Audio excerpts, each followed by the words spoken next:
Course हैं including कैसे आपको फैसिलिटेट करेंगे, कैसे आपको हेल्प करेंगे, क्या यूनिक फीचर्स आपको प्रोवाइड किए जाएंगे जिसकी वजह से आपके लिए जर्नी क्या है बहुत ज़्यादा आसान हो जाएगा।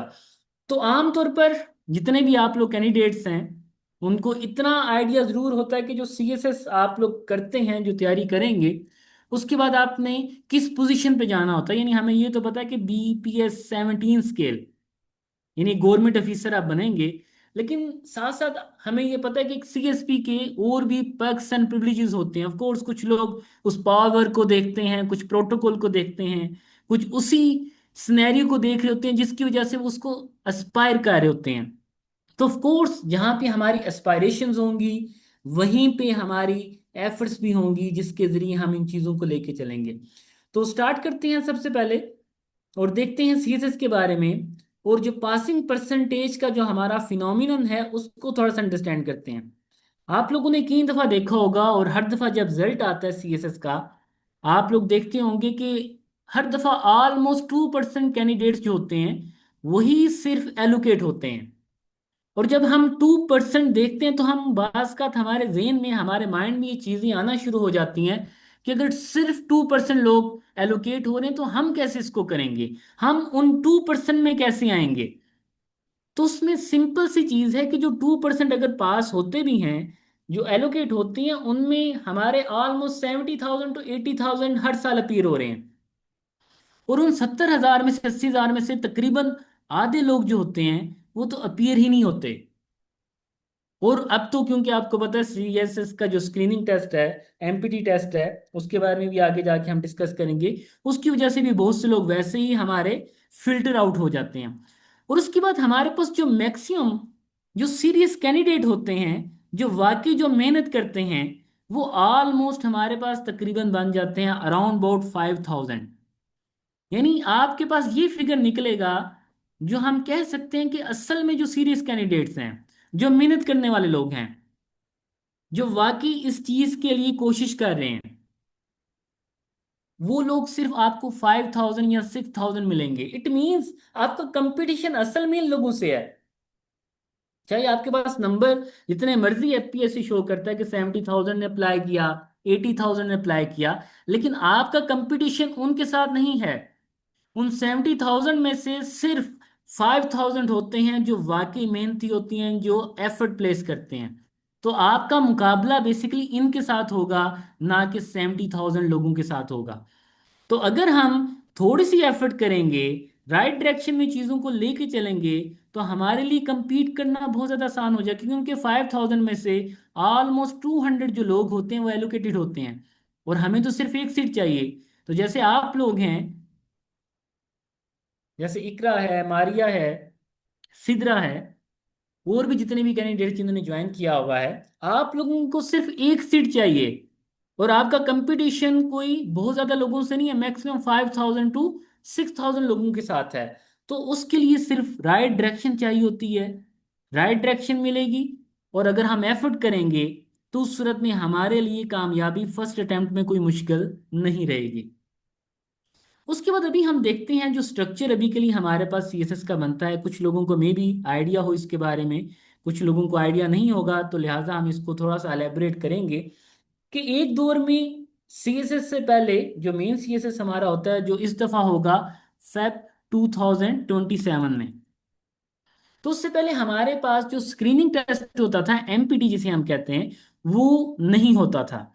लेकिन अब के लिए पिछले 4 सालों से ये एमपीटी कंडक्ट होता है, एक स्क्रीनिंग टेस्ट होता है। और ये इस साल 2026 में कंडक्ट होगा, अक्टूबर या नवंबर में। यानी अगस्त सितंबर में इसकी एप्लीकेशंस ओपन हो जाएंगी और अक्टूबर या नवंबर के मंथ में हम इस पेपर में अपीयर हो जाएंगे। और ये हमारा क्या होता है कि 200 एमसीक्यूज होते हैं, 200 मार्क्स का ये हमारा पेपर बनेगा।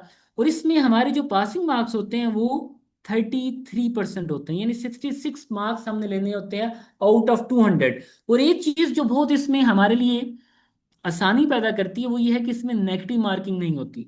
तो इट मीन्स आप 200 के 200 एमसीक्यूज लगा के आ सकते हैं। तो इट मीन्स आप कम एफर्ट दे के भी इसको, जो स्क्रीनिंग टेस्ट हमारा बनता है, उसको पास कर सकते हैं। और जो लोग फिर स्क्रीनिंग टेस्ट को पास करेंगे वो फिर मेन फेज की तरफ जाते हैं जिसे हम कहते हैं रिटन एग्जाम। जो आगे हमने बात की थी कि हमारा कब होगा, हमारा होगा 2027 में फेब के मंथ में। और उसमें हमारे पास 6 कंपलसरी सब्जेक्ट्स हैं जिनको आगे जाके हम देखेंगे। और हमारे पास 600 मार्क्स के ऑप्शनल सब्जेक्ट जो हैं वो हमने चूज करने होते हैं। और इसमें हमारा ये जो क्राइटेरिया पासिंग मार्क्स का बनता है कि वो कंपलसरी में हमने 40 मार्क्स लेने होते हैं आउट ऑफ 100, अगर हमने पास करना है किसी भी इंडिविजुअल सब्जेक्ट को जो कंपलसरी सब्जेक्ट्स का पार्ट बनेगा। और अगर हम बात करेंगे ऑप्शनल सब्जेक्ट्स की, तो ऑप्शनल में हमारे पास 33 मार्क्स हमने लेने होंगे आउट ऑफ 100, ताकि हम उसको पास कर सकें। और कलेक्टिवली अगर हम बात करें, तो क्योंकि टोटल हमारे मार्क्स बनते हैं 1200, तो 1200 में से हमने कंबाइन अगर हमारे सारे सब्जेक्ट्स के मार्क्स बनेंगे तो 600 एटलीस्ट होने चाहिए, यानी 50%। तो एक तो हमने हर सब्जेक्ट को पास करना है, कंपलसरी में 40 मार्क्स लेने आउट ऑफ 100, ऑप्शनल में 33 मार्क्स लेंगे आउट ऑफ 100, और कलेक्टिवली हमारे 600 मार्क्स एटलीस्ट होने चाहिए। उसके बाद हमारा जो रिटर्न होगा वो क्वालिफाई होगा और हम रिटर्न क्वालिफायर कहलाएंगे। और उसके बाद फिर हमारा मेडिकल होता है, साइकोलॉजिकल असेसमेंट होती है, और फाइनल इंटरव्यू होता है। और उस फाइनल इंटरव्यू की जो वेटेज होती है वो हमारी 300 मार्क्स होते हैं, यानी 300 में से फिर हम जितने मार्क्स लेंगे उतना हमारी एलोकेशन की तरफ पहुंचने में आसानी होगी। और फिर आपके रिटर्न और साथ में इंटरव्यू के मार्क्स, इनको कंबाइन करके आपका मेरिट बनता है। तो ये हमारा बेसिकली जो सीएसएस का एक बेसिक आइडिया बनता है कि हमारे कौन कौन से सब्जेक्ट्स बेसिक होते हैं, उनमें पासिंग मार्क्स क्या होता है, फर्स्ट फेज क्या है, सेकंड फेज क्या है। तो इस तरीके से हमारा ये सीएसएस वर्किंग करता है।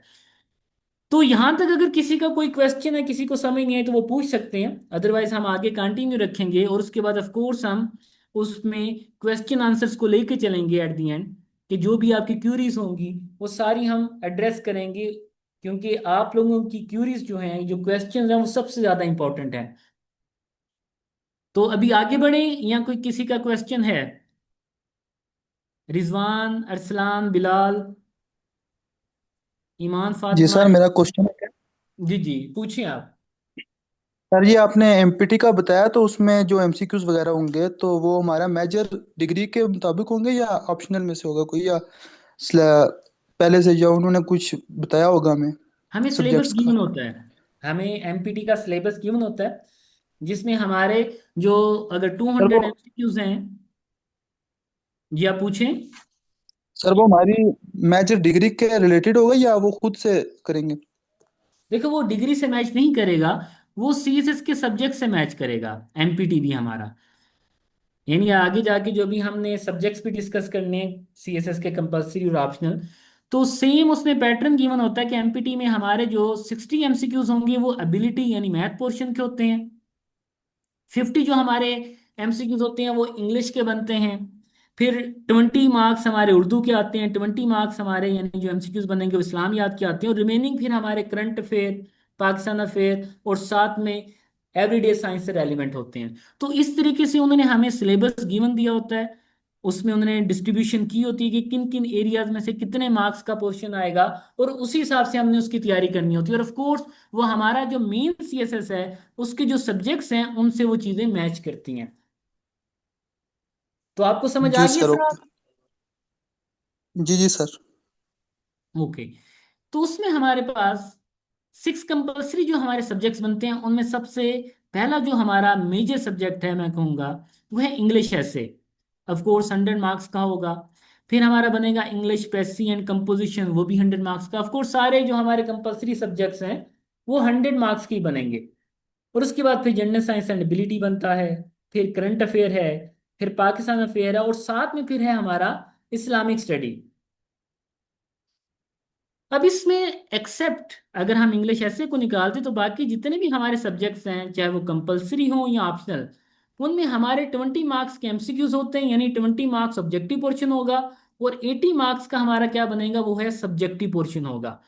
यानी इंग्लिश ऐसे को निकाल के बाकी जितने भी हमारे सब्जेक्ट्स हैं कंपलसरी के और ऑप्शनल के, उनमें यही पैटर्न को फॉलो किया जाता है।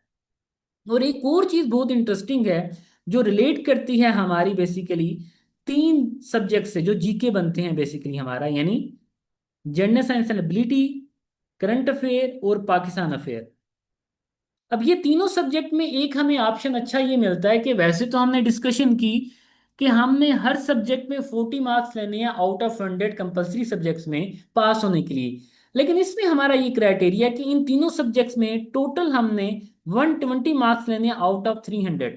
यानी फॉर एग्जाम्पल, अगर हमारे जनरल साइंस में 20 मार्क्स बनते हैं, हमारे करंट अफेयर में 40 बनते हैं, और हमारे फॉर एग्जाम्पल पाकिस्तान अफेयर में 60 बन जाते, तो हमारे टोटल मार्क्स तो क्या बन जाएंगे, 120। तो हम पास हो जाएंगे। यहाँ पे हालांकि हमारे 20 मार्क्स बन रहे हैं, 40 से कम है, लेकिन इन तीन सब्जेक्ट्स में उसने हमें ये ऑप्शन दिया हुआ है कि इन तीनों को अगर कलेक्टिवली भी हमने 120 मार्क्स ले लिए, तो उस सूरत में भी क्या होगा, उस सूरत में भी हमारे तीनों सब्जेक्ट पास माने जाएंगे। तो ये हमारे कंपलसरी सब्जेक्ट्स। ऑफ कोर्स जब आगे हम बढ़ेंगे, अगली जब हमारी क्लासेस स्टार्ट होंगी, तो उसमें हम डिटेल में एक एक सब्जेक्ट को डिस्कस करेंगे। और उसमें जो हमारा मेजर पोर्शन है ऐसे, उसके बारे में आज भी हम थोड़ा सा डिस्कशन करेंगे कि एग्जामिनर बेसिकली किन चीज़ों की वजह से हमें फेल करता है। तो ये हमारे हो गए कंपलसरी सब्जेक्ट्स। उसके बाद हमने चूज करने होते हैं अपने ऑप्शनल सब्जेक्ट्स को। यानी सिलेक्शन भी हमारे लिए बहुत ज़्यादा इंपॉर्टेंट और की एलिमेंट बनता है। अब हमने सिलेक्ट करने होते हैं, मल्टीपल ग्रुप्स बने होते हैं। अगर आप देखोगे एफपीएससी की वेबसाइट में ही 7 डिस्टिंक्ट ग्रुप्स आपको नजर आएंगे। हर ग्रुप के अंदर ऑलमोस्ट 4 to 5 सब्जेक्ट्स आपको नजर आएंगे। जैसे पॉलिटिकल साइंस, इंटरनेशनल रिलेशन एक ही ग्रुप में आपको नजर आएंगे। जेंडर स्टडीज, इन्वायरमेंटल साइंस एक ही ग्रुप में नजर आएंगे। पब्लिक एडमिनिस्ट्रेशन और जीपीपी जो आपका बनता है वो एक ही ग्रुप में नजर आएंगे। तो इस तरह जो हमारे 7 ग्रुप्स बनते हैं, उनमें ऑलमोस्ट 4 to 5 सब्जेक्ट्स होते हैं। और हर ग्रुप में से हम सिर्फ एक सब्जेक्ट चूज कर सकते हैं, एक से ज्यादा चूज नहीं कर सकते। अब इसमें हमने सिलेक्शन कैसे करनी होती है, ऑफ कोर्स जैसे आगे हम बढ़ेंगे, जैसे मैंने बताया कि जैसे क्लासेस स्टार्ट होंगी तो उसमें तो हम डिटेल में डिस्कस करेंगे, लेकिन आज के दिन में हम ओवरव्यू और बेसिक आइडिया आपको प्रोवाइड करेंगे। तो उसमें डिस्कशन में, यानी सिलेक्शन में, हमने तीन चीज़ों को मद्देनजर रखना होता है। एक तो हम ये देखते हैं कि जो भी हम ऑप्शन सब्जेक्ट चूज करेंगे वो हमारे साथ ओवरलैप करता हो। ओवरलैप मीन कि या तो वो हमारी जो डिग्री है बैचलर की उसके साथ रिलेट करता हो, या फिर जो हमारे कंपलसरी सब्जेक्ट्स हैं उनमें उनकी कंट्रीब्यूशन हो। और साथ ही साथ स्कोरिंग ट्रेंड भी अच्छा हो। यानी ये ना हो कि वो लो स्कोरिंग सब्जेक्ट हो, बल्कि वो अच्छे मार्क्स भी दे रहा हो एग्जामिनर के पर्सपेक्टिव में। तो जैसे हमारा इंटरनेशनल रिलेशन की बात करते हैं, पॉलिटिकल साइंस की, तो अगर आपकी इसमें डिग्री है तो इट मीन्स आप इसको चूज करेंगे, आप इसको सिलेक्ट करेंगे, इन सब्जेक्ट को, ताकि ये सब्जेक्ट जो पहले से आप पढ़ चुके हो वो आपको मजीद हेल्प करेंगे अच्छे नंबर लेने में। उसके बाद दूसरा फिर आप ये देखते हो कि आपका एकेडमिक बैकग्राउंड क्या है। जैसे फॉर एग्जाम्पल कई लोग ऐसे हैं जिनकी लॉ की डिग्री है, इंजीनियरिंग है, बिजनेस एडमिनिस्ट्रेशन है। तो उनको चाहिए कि सेम जो सब्जेक्ट उनका मैच करता है, अगर इंजीनियरिंग के स्टूडेंट हैं जैसे वो फिजिक्स को आप कर लेते हैं, सेम केमिस्ट्री को कुछ आप करते हैं। तो अगर आपकी ग्रिप उन टेक्निकल सब्जेक्ट्स के ऊपर भी स्ट्रांग है, जैसे इंटरनेशनल लॉ है, कॉन्स्टिट्यूशनल लॉ है, जो लॉ के बैकग्राउंड से रिलेट करता है, तो वो सब्जेक्ट भी आपको हेल्प कर सकते हैं, क्योंकि आपने उनको पहले से क्या किया हुआ है, पढ़ा हुआ है, अंडरस्टैंड किया हुआ है। और फिर तीसरा हमारे पास बनता है, जो ऑप्शन हम जो फिल्टर करते हैं ऑप्शनल में, वो होता है कि सिलेबस की बाउंड्रीज क्या हैं और स्कोरिंग कंसिस्टेंसी क्या है। यानी आपका जो सिलेबस है क्या वो शॉर्ट है या बहुत लेंथी है। क्योंकि बहुत लेंथी अगर आपका सिलेबस है तो उसको तैयार करने में टाइम भी बहुत ज़्यादा लगेगा। लेकिन अगर वो सिलेबस शॉर्ट है तो हमारे लिए उसको प्रिपेयर करना, उसको तैयार करना उतना ही आसान हो जाएगा। और स्कोरिंग कंसिस्टेंसी की जो बात करें, कि बात का ये होता है कि एक सब्जेक्ट, जैसे हमने स्कोरिंग ट्रेंड की बात की थी, कि वो कभी बहुत अच्छे मार्क्स देता है, कभी बहुत कम देता है। तो उससे बेहतर ये है कि एक ऐसा सब्जेक्ट जो एक कंसिस्टेंट वे में एक अच्छे मार्क्स दे रहा है उसको हम सिलेक्ट करें। जैसे अगर हम देखें अभी के लिए, पिछले 4 सालों से हिस्ट्री ऑफ यूएस से जो हमारा बनता है, वो पिछले 3 से 4 सालों से टारगेट हो रहा है, यानी उसमें मार्क्स नहीं आ रहे, मैक्सिमम 33, 40, 45। तो जब हमें पता चल गया कि उसमें जो कंसिस्टेंसी है वो लो स्कोरिंग मार्क है, तो हम उसको चूज नहीं करेंगे। हम उस सब्जेक्ट की तरफ जाने की कोशिश करेंगे जो हमें मैक्सिमम मार्क्स की तरफ लेके जाएगा। तो ये हमारा बेसिकली एक तरीका होता है, एक स्ट्रेटजीज होती हैं आर्ट्स सब्जेक्ट को चूज करने की। और ऑफ कोर्स उसमें मजीद हम स्ट्रेटजीज को ऐड करेंगे जैसे आगे हम बढ़ेंगे। जब आप लोग सेशन को ज्वाइन करेंगे, बैच को ज्वाइन करेंगे, तो उसमें एक एक चीज़ आपको गाइड की जाएगी कि कौन सा सब्जेक्ट आपको सूटेबल है, कौन सा आपको सेलेक्ट करना चाहिए जो आपको 70+ या 80+ मार्क्स देगा। क्योंकि हमने आपको वो गाइड करना है, शुरू में आपके लिए डिसाइड करना थोड़ा सा मुश्किल हो जाएगा। तो यहाँ तक अगर किसी का कोई भी क्वेश्चन है हमारे कंपलसरी या ऑप्शनल सब्जेक्ट से रेलिवेंट, जो चीज़ें अभी हमने डिस्कस की है, तो आप लोग पूछ सकते हैं। अब्दुल्ला, रिजवान, अरसलान, बिलाल, ईशा, आप सब लोगों को कोई भी अगर इसमें अभी चीज़ समझ नहीं आई तो आप लोग पूछ सकते हैं।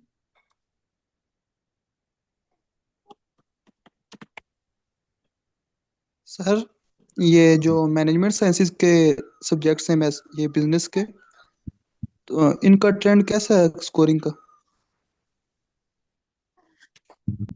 अच्छा, इनमें भी जो ट्रेंड है ना, जिनको ग्रिप अच्छी है, फॉर एग्जाम्पल आपका जो भी सब्जेक्ट है बिजनेस एडमिनिस्ट्रेशन है, और आपकी ग्रिप स्ट्रांग है उसके ऊपर, फिर तो वो अच्छे नंबर आपको देगा। लेकिन अगर आपने अपनी डिग्री में उसको अच्छे तरीके से नहीं पढ़ा हुआ, फिर वो आपको अच्छे मार्क्स नहीं देगा। Okay sir. ओके। जी अब्दुल्ला, आप क्वेश्चन पूछें। सर मैंने पूछना था कि यस यस का अगर बैकग्राउंड है तो फिर क्या रखनी चाहिए ऑप्शन। आपकी ना जो वॉइस है वो क्लियर नहीं है, वो काफी कम भी आ रही है। अगर आप थोड़ा सा ऊंचा बोल सकें या क्लियर हमें कन्वे कर सकें मैसेज।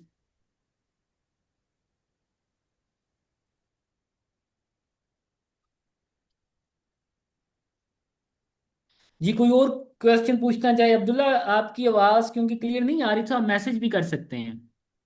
सर सर एक्चुअली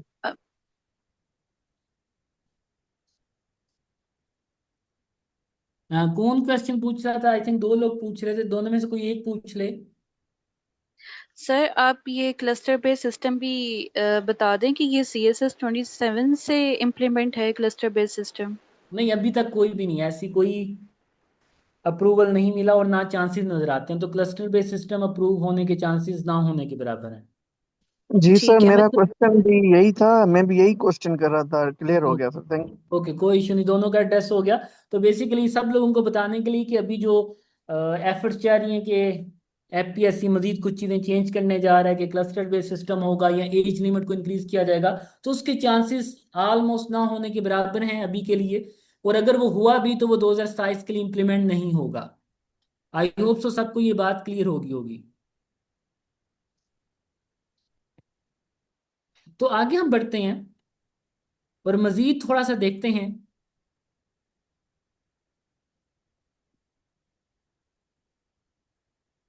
अच्छा अब्दुल्ला, ऑप्शनल सब्जेक्ट जो आप करते, बीएस कंप्यूटर साइंस की आप बात कर रहे हो, आपने जो लिखा हुआ है कंप्यूटर साइंस में, अगर आपकी ग्रिप बहुत स्ट्रांग है, आपने अच्छे तरीके से, जैसे मैंने आगे बोला कि अगर आपने डिग्री को अच्छे तरीके से पढ़ा है, तो फिर आप कंप्यूटर साइंस सब्जेक्ट चूज कर सकते हैं जो सीएसएस में है। वो 200 मार्क्स का सब्जेक्ट बनेगा, तो वही आपकी डिग्री से रिलेट करेगा, उसके अलावा कोई खास रिलेट नहीं करेगा।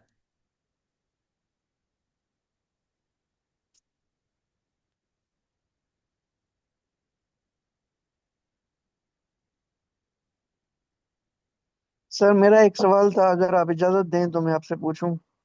जी आप पूछें। एक्चुअली सर मैंने मास्टर्स किया हुआ है इंग्लिश डिपार्टमेंट में, ठीक है। अ, मेरा मेरा जी शहजेब, आप दोबारा पूछें। सर मैंने मास्टर्स किया हुआ है इंग्लिश डिपार्टमेंट में, ठीक है। तो ठीक है। मेरा सवाल ये था कि क्योंकि मेरा बैकग्राउंड इंग्लिश है, तो क्या इंटरव्यू में जो सीएसएस का इंटरव्यू होता है उसमें हम मुझसे इंग्लिश से रिलेटेड सवाल करेंगे या सिर्फ अपने सीएसएस के कोर पॉइंट्स को डिस्कस करेंगे? अच्छा, वैसे ये तो दूर की बात थी, लेकिन हमेशा जो आपकी डिग्री होती है उससे रेलिवेंट इंटरव्यू में क्वेश्चंस पूछे जाते हैं, जो भी आपकी डिग्री होगी। जी सर, थैंक यू। वेलकम। तो आगे बढ़ते हैं और हम देखते हैं कि core failure points in CSS. अच्छा, आप जितने भी कैंडिडेट्स हैं ना, आप लोग इवन खुद से भी अगर तैयारी करेंगे ना, तो किसी हद तक आप बाकी सब्जेक्ट्स को, अगर हम बात करते हैं सीएसएस में हमारे 6 कंपलसरी हैं और 6 तकरीबन हम चूज करते हैं ऑप्शनल के, तो इंग्लिश एससी और इंग्लिश पैसिव को निकाल के तकरीबन आप बाकी सब्जेक्ट में भी पास हो जाओ, यानी पासिंग मार्क्स आप शायद ले ही लो। यानी 33 हैं ऑप्शनल में, 40 हैं कंपलसरी में। कुछ ना कुछ पढ़ के लिख के आओ तो आपके 8-9 सब्जेक्ट तो पास हो सकते हैं, लेकिन हमारा जो कोर फेलियर बनता है वो एट द एंड कहाँ आएगा? वो इंग्लिश में आएगा।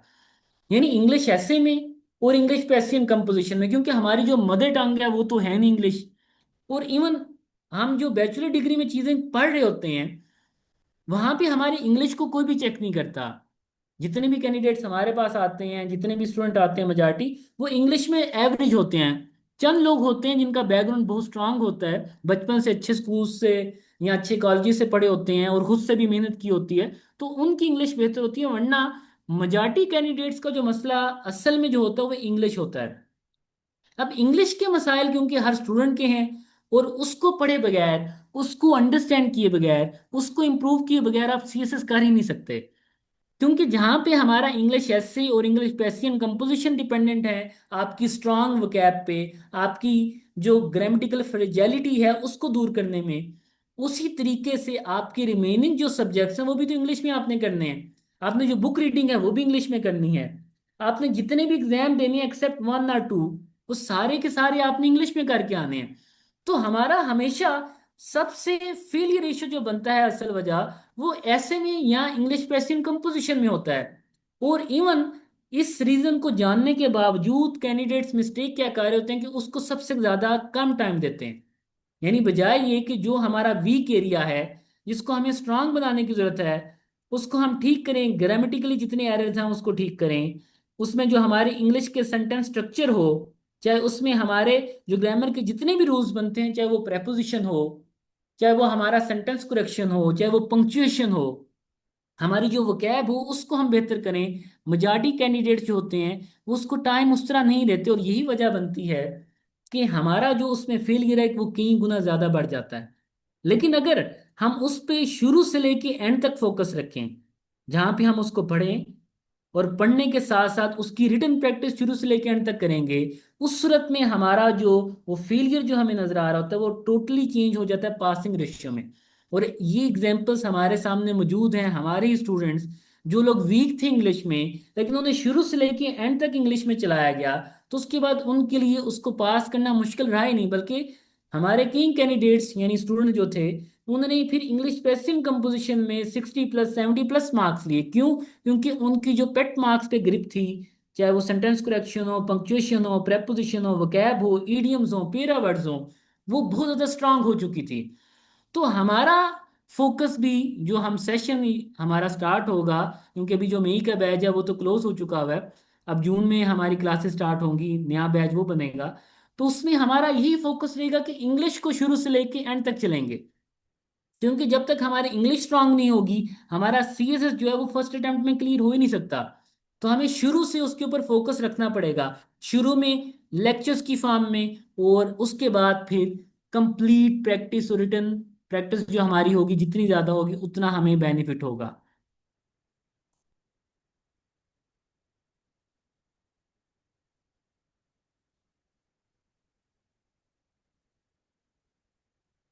तो ये हमारा बेसिकली कोर फेलियर की हम बात कर रहे थे सीएसएस में। जैसे हमने आगे डिस्कस किया तो इंग्लिश एसे और इंग्लिश पैसिव कंपोजिशन ही हमारे मेजर सब्जेक्ट हैं जहाँ पे फेलियर रेशियो सबसे ज़्यादा है। उसके बाद फिर इस्लामिक स्टडी बनता है और बाद में जो रिमेनिंग सब्जेक्ट्स हमारे बनते हैं। तो इनके ऊपर फोकस हमें शुरू से लेकर एंड तक करना पड़ेगा। अगर इन पे हम फोकस नहीं करेंगे तो उस सूरत में एग्जामिनर भी हमारे पेपर के ऊपर फोकस नहीं करेगा और हमें साइडलाइन कर देगा। तो वो चीज़ हम बर्दाश्त नहीं कर सकते।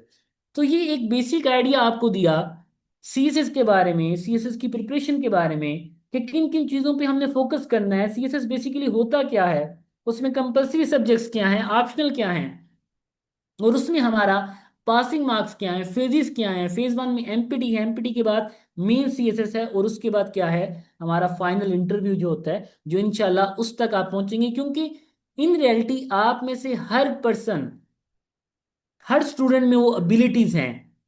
मैटर क्या करता है कि क्या आप उन एबिलिटीज को यूज करते हैं या नहीं करते। जो यूज करते हैं वो आगे पहुंच जाते हैं, जो यूज नहीं करते वो फिर पीछे रह जाते हैं।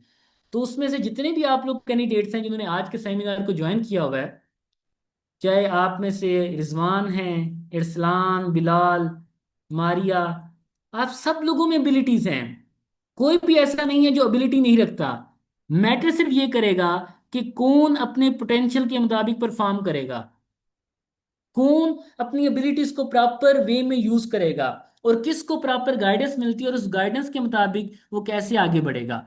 तो उसी के बारे में हम थोड़ा सा गाइड करते हैं, क्योंकि आपको पता है कि वैसे तो आज के दौर में मल्टीपल एकेडमीज हैं, मल्टीपल प्लेटफॉर्म्स हैं जहाँ से आप लोगों को ऑप्शन मिलते हैं पढ़ने के भी, सेशन को ज्वाइन करने के लिए भी। तो उसमें हमारी एकेडमी यानी आरटीबी को आप क्यों ज्वाइन करें, उसको क्यों प्रेफरेंस दें, ये बहुत ज़्यादा इंपॉर्टेंट चीज़ है जिसको समझना ज़रूरी है कि हम आरटीबी इंस्टीट्यूट को क्यों ज्वाइन करें अपनी सीएसएस या पीएमएस की तैयारी के लिए।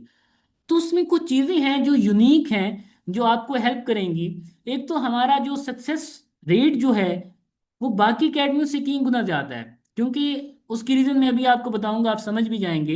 जैसे अभी आपके सामने कुछ सक्सेस स्टोरीज लिखी हुई हैं जो एलोकेटेड स्टूडेंट हैं, जैसे उमर इकबाल हैं 27 पोजीशन है, टॉपर ऑफ ऐसे भी हैं 62 मार्क्स के साथ, नुमान अली गोंदल हैं, Talha Naeem Tabani 4th position PMS officer, Usama Iqbal हैं पीएमएस ऑफिसर हैं, एमन असद हैं जो रिसेंटली एलोकेटेड हुई हैं हमारे स्टूडेंट, फिर रिजवान मुश्ताक हैं, शहजाद अख्तर हैं, निदा यास्मीन, शाहजेन सुल्तान, और इसी तरीके से बहुत से ऐसे स्टूडेंट्स हैं जो रिटर्न क्वालिफाई किया लेकिन बेचारे एलोकेट नहीं हो सके। और ये जो मैनी मोर में हैं उनमें इंशाल्लाह आप लोग शामिल होंगे, यानी आप में से ही बहुत से लोग ऐसे होंगे जो इंशाल्लाह इसी लिस्ट में हम ऐड करेंगे, क्योंकि आप में से हर एक के पास वो एबिलिटीज हैं, वो नॉलेज है, वो पावर है। डिपेंड ये करता है कि उस पावर को यूज कैसे किया जाता है और उसमें आपको गाइडेंस कैसे मिलती है। तो मेन चीज पे आता हूँ कि क्यों हमारी एकेडमी को आप लोग ज्वाइन करें, इस प्लेटफॉर्म को क्यों ज्वाइन करें, क्यों? क्योंकि जितनी भी आप एकेडमीज में जाएंगे वहां पे आपको एक क्लास में 60 70 80 स्टूडेंट्स मिलेंगे, लेकिन हम मैक्सिमम कितने स्टूडेंट्स रखेंगे? 10 हमेशा से। ये आज की बात नहीं, क्योंकि हम 3 4 साल से जो हम ऑन कैंपस और ऑनलाइन सिस्टम चला रहे हैं उसमें हमने हमेशा यही रेशियो रखी है कि 10 से ज़्यादा स्टूडेंट नहीं रखने एक बैच में। जैसे अभी हमारा मई का बैच स्टार्ट हो गया हुआ है कल से, तो उसमें हमने 10 स्टूडेंट रखे हैं। सेम जब जून का बैच जब स्टार्ट होगा, जो 3rd ऑफ जून से स्टार्ट होगा, उसमें भी हम 10 स्टूडेंट रखेंगे, इससे ज़्यादा नहीं रखेंगे। क्यों? क्योंकि जब आप कम स्टूडेंट रखते हो तो उस सूरत में आप इंडिविजुअली गाइड कर सकते हो, क्योंकि जितने भी मेंटोर्स होंगे वो आपको इंडिविजुअली गाइड करेंगे, आपकी डेली रूटीन एक्टिविटीज़ को चेक करेंगे, आपको इंडिविजुअल मेंटोरशिप प्रोवाइड करेंगे, आपके डेली रूटीन में जो इश्यूज आ रहे होंगे उनको एड्रेस करेंगे। और वो चीज़ अगर आपकी क्लास में 80 स्टूडेंट हैं, 70 स्टूडेंट हैं, 100 स्टूडेंट हैं, एक मेंटोर कैसे स्टूडेंट को इंडिविजुअली गाइड करेगा? पॉसिबल ही नहीं है। तो ये हमारा सबसे मेन की फीचर है कि जब स्टूडेंट ही काम में है तो आप खुद बताएं कि क्या आपको प्रॉपर अटेंशन नहीं मिलेगी, क्या आपको प्रॉपर गाइडेंस नहीं मिलेगी?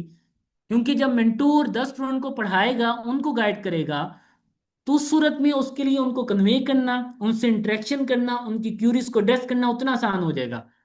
जैसे कि हम जितने भी हमारे लेक्चर्स आमतौर पर चल रहे होते हैं, इंक्लूडिंग मी, जितने भी मेंटोर्स हैं, वो टू वे ट्रैफिक के साथ चल रहे होते हैं, यानी स्टूडेंट की क्वेश्चन क्यूरीज को एड्रेस करके आगे बढ़ते हैं। और वो उसी सूरत में पॉसिबल है जब स्टूडेंट की रेशियो कम हो। तो सबसे पहली चीज़ तो हमारी ये चीज़ है जिसकी वजह से हमारा जो पासिंग रेशियो है वो ज़्यादा है, क्योंकि हमने हर महीने में एक बैच बनाना है और उसमें सिर्फ 10 स्टूडेंट को रखना है। और उस सूरत में हमने इतने एलोकेटेड स्टूडेंट जनरेट कर दिए हैं जिन्होंने शुरू से लेके एंड तक हमसे तैयारी की। और बहुत से लोग थे जिन्होंने रिटर्न एग्जाम को क्लियर किया लेकिन अनफॉर्चुनेटली वो एलोकेट नहीं हो सके। उसके बाद रिटर्न प्रैक्टिस,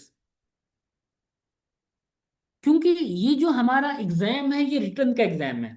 आप जितना मर्जी पढ़ लो, जितना मर्जी किताब में रीड कर लो, जितना मर्जी नॉलेज को आप एक्वायर कर लो, जब तक आप लोग लिखेंगे नहीं और लिखने के बाद प्रॉपर वैल्यूशन नहीं करवाएंगे आपको बेनिफिट ही नहीं होगा। क्योंकि आपका बेसिकली पेपर आपको उधर जाके रिप्रेजेंट करेगा। अब उस पेपर के अंदर कैसे लिखना है, क्वेश्चंस को डीकोड कैसे करना है, उसमें प्रेजेंटेशन को कैसे बढ़ाना है, उसमें हमने डेटा जो नॉलेज है उसको कैसे इनकलकेट करना है, स्मार्ट वर्क कैसे करना है, वो चीज़ हम लिखे बगैर समझ नहीं सकते।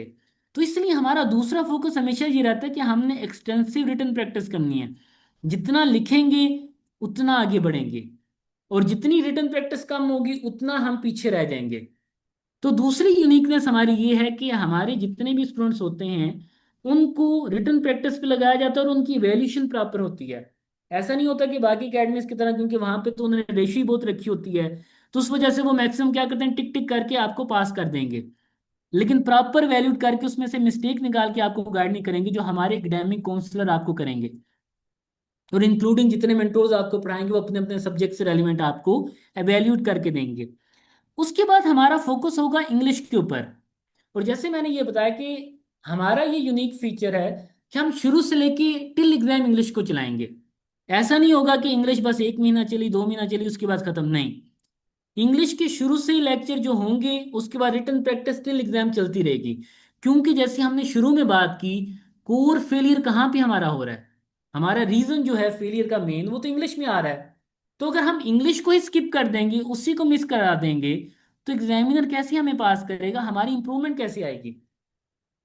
तो इसलिए शुरू में हम इंग्लिश फाउंडेशन की क्लासेस करेंगे, इंग्लिश फाउंडेशन जो हमारी बेसिक ग्रामर होगी उसके ऊपर फोकस करेंगे, साथ साथ रिटन प्रैक्टिस करेंगे, क्योंकि थ्योरी प्लस रिटन प्रैक्टिस ये कंटिन्यू रहेगी, तभी इंप्रूवमेंट आएगी। और उसके साथ फिर इंग्लिश प्रेसी एंड कंपोजिशन, इंग्लिश एसे, और फिर टिल एग्जाम जो भी हम इंग्लिश एसे और इंग्लिश प्रेसी एंड कंपोजिशन से रेलिवेंट चीजें उनको लिखते रहेंगे, ताकि हम पेपर वाले दिन हमें हर चीज अपने फिंगर टिप्स पे हो, हमें कोई उसकी फिक्र ना हो, टेंशन ना हो। तो ये हमारा तीसरा की फीचर है कि इंग्लिश को हम शुरू से लेके एंड तक चलाएंगे। और उसके बाद फिर हमारा फोकस ये भी होगा कि हमने कैसे एनालिसिस को जनरेट करना है। अब उसकी रीजन ये है कि इसके ऊपर हम फोकस क्यों करते हैं, कि जितने भी आप लोग हैं स्टूडेंट जो यूनिवर्सिटी में पढ़ते हैं, वो मेजॉरिटी रोट लर्निंग ही कर रहे हैं, यानी रट्टा लगा के मोस्टली पास हो रहे हैं। CGP 3.6, 3.7, 3.8 लिया है, तो बहुत कम लोग हैं जिनके कंसेप्ट क्लियर होते हैं। और यहाँ पे CSS में आपको रोट लर्निंग से ज़्यादा आपकी कंसेप्चुअल क्लैरिटी चाहिए। और अगर हम उसको नहीं बनाएंगे, उसको नहीं इवॉल्व करेंगे, तब तक हमारे लिए CSS की जर्नी में आगे बढ़ना क्या हो जाएगा, मुश्किल हो जाएगा। तो फिर हम उस पर फोकस करते हैं कि कैसे आपके अंदर उस चीज़ को हम इनकलकेट करें, इम्पॉर्ट करें इस क्रिएटिविटी को। और उसमें फिर हमारे डिफरेंट वो लेक्चर्स होते हैं, डिफरेंट इंटरेक्टिव सेशंस होते हैं, जिसके जरिए हम आप लोगों को उस रास्ते पे चलाते हैं, आपके ब्रेन को ट्रेन करते हैं उस मामले में, ताकि जो मेमोराइजेशन है, रोट लर्निंग है, उससे हम छुटकारा पा सकें। और उसके बाद अफोर्डेबिलिटी, जो आज के स्टूडेंट के लिए एक बहुत बड़ा मसला है, क्योंकि आपको पता है फ्यूल क्राइसिस है, बाकी मामलात हैं। तो बजाय ये कि हम स्टूडेंट के लिए एक बहुत ही कोई हैफ्टी अमाउंट रखें, हम उसको एक लिमिटेड, एक आसान अमाउंट रखते हैं, अफोर्डेबल अमाउंट रखते हैं, ताकि स्टूडेंट उसको अफोर्ड भी कर सके, और उस अफोर्डेबिलिटी के साथ साथ वो क्वालिटी को भी गेन कर सके, वो क्वालिटी जो उससे लेके जाएगी CSP बनने की तरफ। तो ये सारे की फीचर आपको इधर मिलेंगे, जो बाकी हमारे स्टूडेंट को मिले थे। जैसे हमारे स्टूडेंट जिन लोग ने एलोकेशन गेन की है, और जो लोग एलोकेशन नहीं भी गेन कर सके, रिटर्न क्लियर किया था, उन लोगों ने भी इन्हीं प्रोसेस के तहत उनको हमने चलाया था। और उसी वजह से कम टाइम में उन्होंने इतनी जल्दी इस सक्सेस को अचीव किया, क्योंकि इनमें मेजॉरिटी वो कैंडिडेट थे जिन्होंने अपनी फर्स्ट अटेम्प्ट में एस किया चीज़ों को। तो अगर आप लोग भी अपनी फर्स्ट अटेम्प्ट में चीज़ों को एस करना चाहते हो, और ऑफ कोर्स हर कैंडिडेट चाहता है कि हम अपनी पहली अटेम्प्ट में चीजों को एज करें, क्योंकि टाइम इज मनी। और उसके लिए हमें राइट डायरेक्शन चाहिए, राइट प्लेटफॉर्म चाहिए, ताकि हम स्मार्ट वर्क के जरिए चीजों को लेके चलें। तो अब जो हमारा टाइम होगा, जो फोकस होगा, क्योंकि हमने सारी चीज़ों को डिस्कस कर लिया, CSS के बारे में भी, उसके सब्जेक्ट्स के बारे में, उसके फेजेस के बारे में, और क्यों आप इस एकेडमी को ज्वाइन करेंगे, और उससे आपको क्या क्या बेनिफिट मिलेंगे, वो सारी चीज़ें हमने आपको गाइड कर दी हैं। तो अभी के लिए सब लोगों के लिए जो क्वेश्चंस है वो बारी बारी मैं लूंगा, जो जो भी क्वेश्चन आपके जहन में, ईच एंड एवरीथिंग आप पूछ सकते हैं।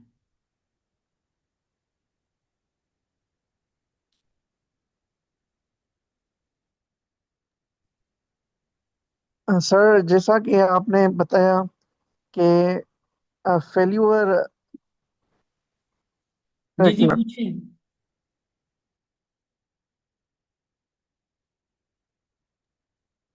आपको आवाज आ रही है, आप क्वेश्चन पूछें।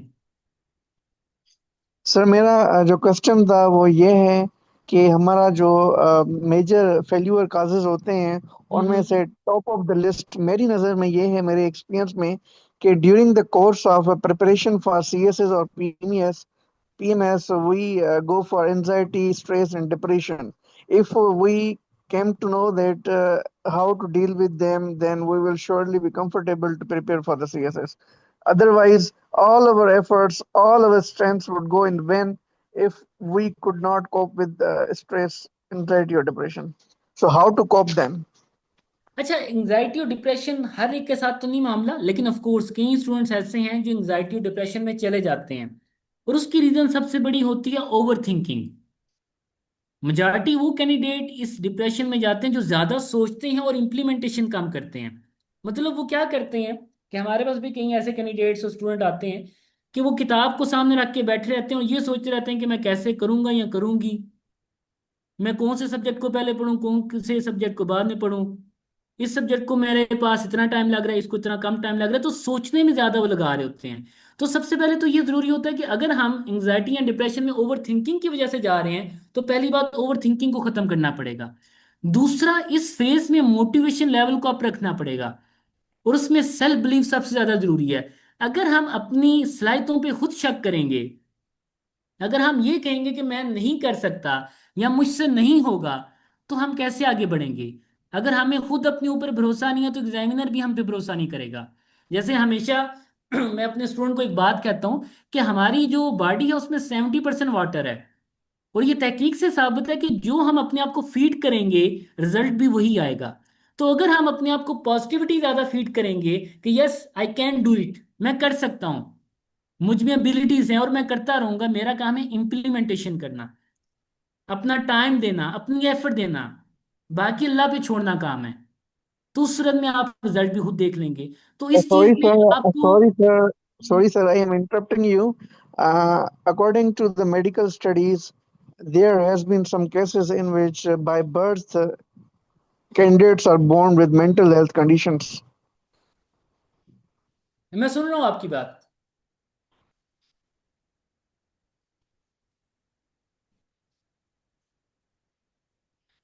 जी शरदेव, आप कंप्लीट करें अपनी बात को। जी सर, मैं यही कह रहा था कि मेडिकल हिस्ट्री के मुताबिक कुछ स्टूडेंट्स ऐसे होते हैं जो बाय बर्थ मेंटली वीक होते हैं। वो चाह के भी सोसाइटी के साथ लेवल अप नहीं कर सकते और वो एंजाइटी, स्ट्रेस और डिप्रेशन में चले जाते हैं, ऐसे बड़े कॉम्पिटेटिव एग्जाम को हाथ लगाते हुए। ठीक है, तो आप उनका तो वो सोल्यूशन क्या मांग रहे करते हैं? देखो ना, देखें सर, इतनी बड़ी एक्सपेक्टेशन खुद से लगा बैठते हैं जो छोटी चीजों से भी उन्हें हाथ धोना पड़ता है। देखिए, ये चीजें कुछ जो बाय बर्थ मसाइल हैं वो तो ऑफ कोर्स वो मेडिकल से रिलेटेड है, वो डॉक्टर बेहतर बताएंगे, उसका सोल्यूशन हम तो नहीं देंगे। तो हम अभी डिस्कशन करेंगे सीएसएस के बारे में और ओवरऑल जो हमारे बेसिक हमसे रिलेटेड जो इश्यूज हैं। अगर आपको कोई पढ़ाई में या चीज़ों में समझने में कोई मसाइल आ रहे हैं तो हम उसको एड्रेस कर देंगे। अच्छा okay sir, next. Thank you so हाँ, मच। Welcome welcome. उसके बाद किसी का कोई वालेकुम क्वेश्चन? वालेकुम सलाम। सर, मेरा एक क्वेश्चन है। जी जी, लाइक आप जैसे पूछिए। अभी आप बात कर रहे थे कि इन केस अगर हम किसी सब्जेक्ट में पास नहीं होते ठीक तो है। क्या ये सप्लीमेंट्री तौर पे होगा कि हम सप्ली के तौर पे दोबारा पेपर दे सकते हैं या दोबारा से हमें रिन्यू करना पड़ेगा अपना फुल सेशन को? देखिए, इसमें ये होगा कि आपको दोबारा से जीरो से स्टार्ट करना पड़ेगा। ये मैट्रिक एफएससी की तरह नहीं होगा, ना यूनिवर्सिटी की तरह होगा कि एक सब्जेक्ट फेल हो गया तो मैं उसको दोबारा पास कर लूँ। ओके। उसमें आपको दोबारा से अपीयर होना पड़ेगा, दोबारा से सारे सब्जेक्ट्स में अपीयर होके उनको पास करना पड़ेगा। ओके। एंड सर, आपने बोला कि जून में आप एक और सेशन स्टार्ट कर रहे हैं। जी जी।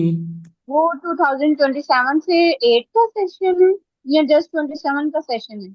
अभी के लिए वो एक तो हम 27 का लॉन्च कर रहे हैं जो 3rd जून से स्टार्ट होगा। ओके। और एक होगा हमारा 2028 के लिए, वो स्टार्ट होगा 15 जून से। 15 जून एग्जैक्टली, वो 15 जून से स्टार्ट 2028? होगा जो 2028 से स्टार्ट होगा। सॉरी, 2028 के लिए होगा। जी जी, ओके, थैंक यू। वेलकम। उसके अलैक्म सर।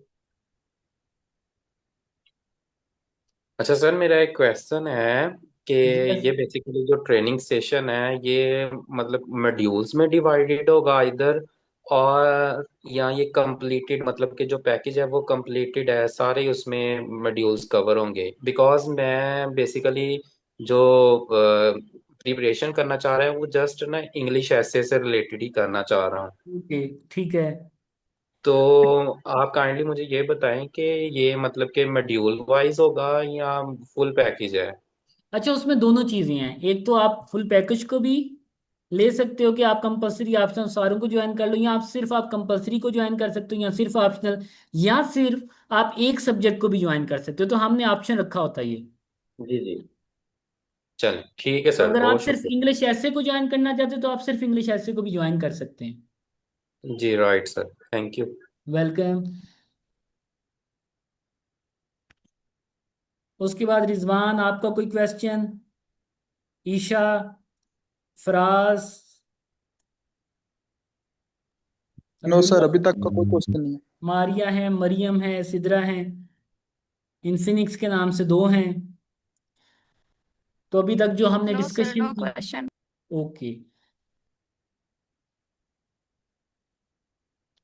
उसके अलावा अगर आपका कोई भी क्वेश्चन वैसे सीएसएस से रेलिवेंट है, कोई भी चीज़ जो आप पूछना चाहें, क्योंकि आप लोगों ने सीएसएस 2027 की तैयारी करनी है, तो ऑफ कोर्स उसके लिए उस तैयारी के दौरान भी कई हर्डल्स आती हैं, कई मुश्किलात आती हैं, तो उनको भी आप डिस्कस कर सकते हैं। और अगर आप सेशन के बारे में कुछ पूछना चाहें तो वो फिर एट द एंड मीटिंग के बाद आप कोऑर्डिनेटर से डिटेल्स ले सकेंगे। सर एक क्वेश्चन है। जी आप पूछें। सर जैसे आपने बताया कि बैच में हम सिर्फ 10 बच्चे बच्चे ले रहे हैं, तो एग्जैक्टली। रिक्वेस्ट तो आपको सैकड़ों में आती होगी, तो कैसे सिलेक्ट करते हैं, क्या क्राइटेरिया? अच्छा, उसमें क्राइटेरिया डिफरेंट रखा होता है हमने। एक तो वो सीरियस कैंडिडेट हमें अंदाजा हो जाए कि वो पढ़ने वाले हैं या नहीं पढ़ने वाले, एक तो वो क्राइटेरिया हमने रखा होता है।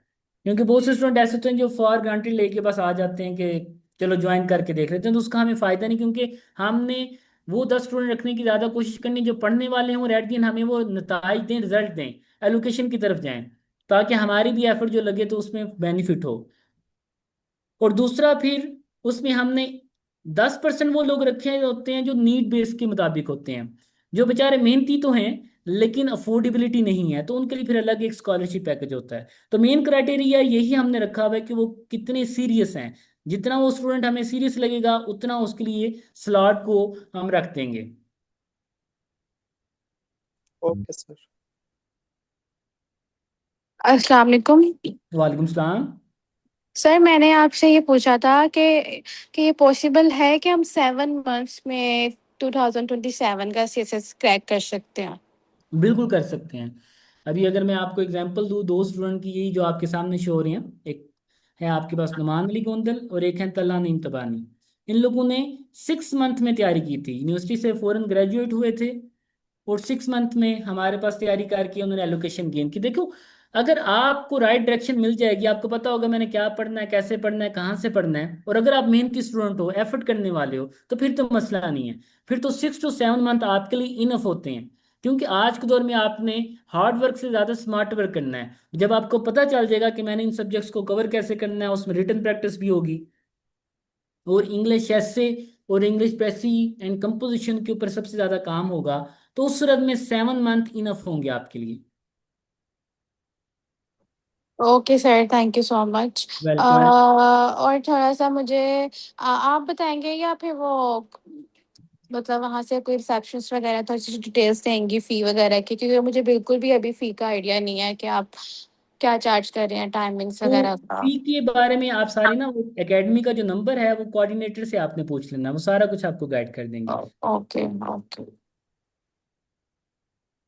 जी रिजवान, अगर सिर्फ इंग्लिश के लिए जो ज्वाइन करना चाहिए वो इंग्लिश के लिए भी ज्वाइन कर सकते हैं।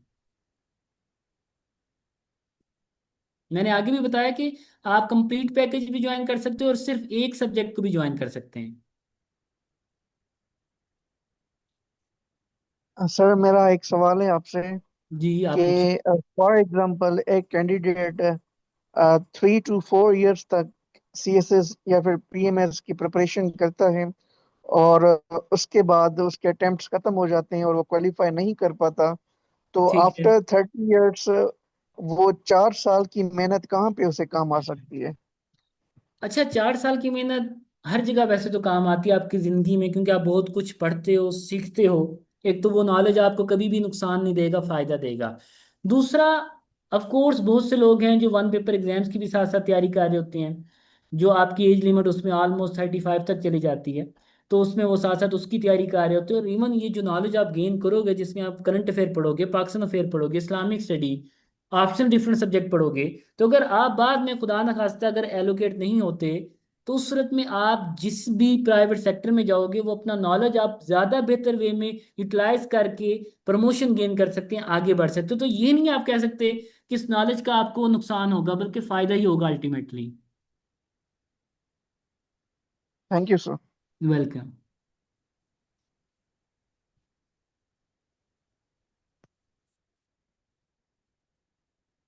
और किसी स्टूडेंट का कोई क्वेश्चन लगता है? आप लोगों के ध्यान में कोई क्वेश्चन नहीं आ रहे? मरियम भी हैं, और साथ में सिदरा, अब्दुल्ला। क्योंकि जितने क्वेश्चन ध्यान में होते हैं, जब तक हम पूछते नहीं और अगर हम घबराते हैं पूछने से, तो वो चीज़ हमें आगे बढ़ने से भी रोकती है। क्योंकि जितने भी हमारे आगे भी लेक्चर होंगे, वो इंटरेक्टिव सेशन पे बेस ज़्यादा करेंगे, यानी टू वे ट्रैफिक के साथ होंगे। क्योंकि टू वे ट्रैफिक में हम चीज़ों को सीखते हैं, वन वे ट्रैफिक में हम सीखते कम हैं। सर, जी पूछें आप। मैंने पूछना था आपसे कि सीएसएस में जब हम पेपर क्लियर करने के बाद फर्दर जैसे गवर्नमेंट जॉब्स में होता है फिजिकल टेस्ट वगैरह, क्या यहाँ पे भी ऐसा कुछ सीन है? मुझे रिपीट कर दीगा, क्योंकि शायद मुझे साउंड क्लियर नहीं समझ आई, दोबारा रिपीट कर दें आराम आराम से। मीन मैं ये पूछना चाह रही हूँ कि सीएसएस के एग्जाम्स क्लियर करने के बाद डायरेक्ट इंटरव्यू होता है या फिजिकल मेडिकल कोई मतलब ओके। ये चीज होती अच्छा, उसमें मैंने ये बताया था, जैसे शुरू में हमने डिस्कस किया कि एक तो मेडिकल उसमें होता है, लेकिन कोई आईएसएसबी वाला मेडिकल नहीं होता, सिंपल मेडिकल होता है। और है? फाइनल इंटरव्यू से पहले एक साइकोलॉजिकल असेसमेंट होती है, और सिंपल साथ ही मेडिकल मीन्स है? और साइकोलॉजिकल इंटरव्यू होता है। और फिर उसके सिंपल बाद मेडिकल मीन्स है? मेडिकल मैंने क्या होता है, लेकिन मेडिकल ओके। मैंने ये कहा कि आईएसएसबी की बेस पे बहुत कोई ट्रिकी नहीं होगा, सिंपल आपने टेस्ट करवाने होते हैं, वो किसी भी गवर्नमेंट लाइक हॉस्पिटल से। अगर किसी का सी सेक्शन हुआ है तो वो इसमें अपेयरेबल है, केयर कर सकता है? आप दोबारा रिपीट करें, आपने क्या बोला है? सर, मैं ये पूछना चाह रही हूँ कि अगर किसी का सी सेक्शन हुआ है, लाइक मेरा सी सेक्शन हुआ है, तो ओके, क्या सी मैं मेडिकल सेक्शन। क्लियर कर सकती हूँ? एग्जैक्टली, उसमें कोई हम्म। इशू नहीं है, इसका कोई मसला नहीं है। ओके। ऐसा कुछ इशू नहीं है। इधर मेडिकल एंड का कोई खास साइकोलॉजी? इम्पैक्ट है भी नहीं है। आप बेफिक्र हो, मेडिकली कोई इशू नहीं आएगा उसमें। ओके। बहुत सी ऐसी कैंडिडेट्स हैं जो मैं एग्जांपल दूंगा, जैसे ये निदा यास्मीन की एग्जांपल दूंगा। इनके ये दो बच्चे थे, तब इन्होंने ये सीएसएस ऑफिसर बनी है। तो इन्होंने तैयारी तब शुरू की जब इनका एक बेबी हो चुका हुआ था, और ये शादीशुदा थी। तो बहुत से अभी भी कैंडिडेट्स हमारे पास पढ़ रहे हैं जो शादीशुदा, जिनके बच्चे भी हैं। तो इस तरह की चीज़ की वजह से कोई मेडिकली अनफिट नहीं होगा। Okay. And psychological test sir, थोड़ा सा एक्सप्लेन करेंगे इसके बारे में? साइकोलॉजिकल मैं इसलिए ज़्यादा उसको एक्सप्लेन नहीं करूंगा अभी, कि अभी हमारा फोकस रिटर्न पे पहले हो, क्योंकि वो साइकोलॉजिकल सिंपल सा एक टेस्ट होता है, और उसके बाद इंटरव्यू होता है जो आपसे रेलिवेंट क्वेश्चन पूछे जाते हैं, ओके। ताकि ओके। आपको खरीदा जाता है कि आप फॉर एग्जाम्पल मेंटली डिस्टर्ब तो नहीं, या मेंटली इल तो नहीं, उस चीज़ को आइडेंटिफाई करने के लिए चीज़ें की जाती हैं, बस इससे ज़्यादा कुछ नहीं होता। जी ओके। सर मुझे इजाजत देंगे, मैं जाऊँ, जी काम आप है जाएं। कहीं। आप जाएं, जिसने जाना है वो जा सकता है। जिसका कोई क्वेश्चन है वो पूछ सकता है। लास्ट 2 मिनट हमारे पास हैं इस सेमिनार में। अभी भी किसी का कोई क्वेश्चन है, चीज़ें आपको बता दी गई हैं, और उसमें मेथडोलॉजीज भी आपको बता दी हैं कि हम कैसे उस सेशन को लेके चलेंगे जो हमारा 3 जून से स्टार्ट होगा, क्योंकि मई बैच हमारा पहले ही क्लोज हो चुका हुआ है, जिसकी येस्टरडे से क्लासेस हमारी स्टार्ट हो चुकी हैं। तो 10 स्टूडेंट होंगे, 10 से ज़्यादा नहीं रखेंगे, और 10 स्टूडेंट को ही हम साथ लेके चलेंगे, और प्रॉपरली उनको तैयारी करवाएंगे। आप एक सब्जेक्ट भी ज्वाइन कर सकते हैं, और सारे सब्जेक्ट्स को भी ज्वाइन कर सकते हैं। तो वन लास्ट मिनट है, किसी का भी कोई क्वेश्चन है तो हम उसको एड्रेस कर देते हैं।